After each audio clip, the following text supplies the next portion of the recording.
Պարոն Սիմոնյան, ինչպես է իշխող քաղաքացիական պայմանագիրը վերաբերում ձեր խմբակցության պատգամավոր Հայկ Սարգսյանի օրինագծին,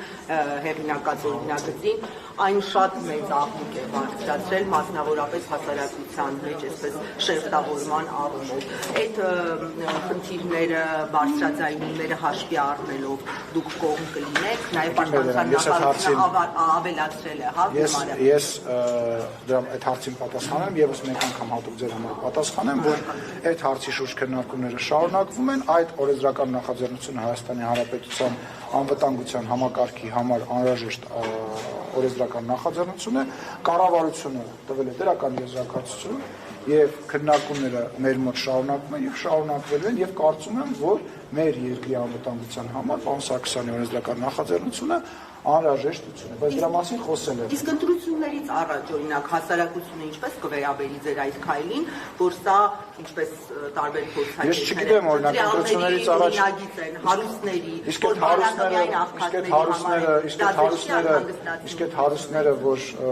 բանակից փողով իրենց երեխաներին ազատում էին, իսկ այն մարդիկ, ովքեր որ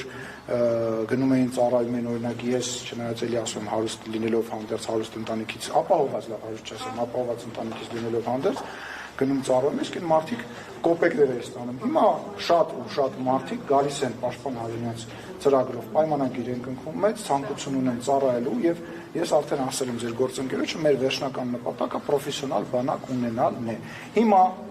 մոտավորապես 10,000-ից ավել հայ հետախուզման մեջ է,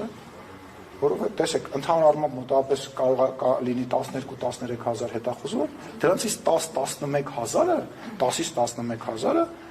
բանակից խուսափելու համար հետախուզվող մարդիկ են։ Ճիշտ է, Facebook-ում դոշ ծեծելու համար բոլորը բան են, առաջինն են, բայց իսկ ո՞նց կվերաբերվի Հայաստանի Հանրապետության քաղաքացին, հենա նորից հարց էին հնչեցնում, եթե ընտրություններից մի ամիս առաջ մենք պոստում կանգնող մարդ չունենանք։ Պարոն Սիմոնյան, պարոն Հայկ Սարգսյանը կարծում է, որ երեկ էլ այսօր էլ վաղներ կոռուպցիոն սխեմաները գործում են եւ տարի հարցը ստացվում։ Իրավապահները ինչու են զբաղվում Ես չեմ պատասխանում ձեր հարցին, որովհետեւ ես արդեն այդ հարցի կապված խոսել եմ, պարոն Հայկ Սարգսյանի հետ կապված դիմեք պարոն Հայկ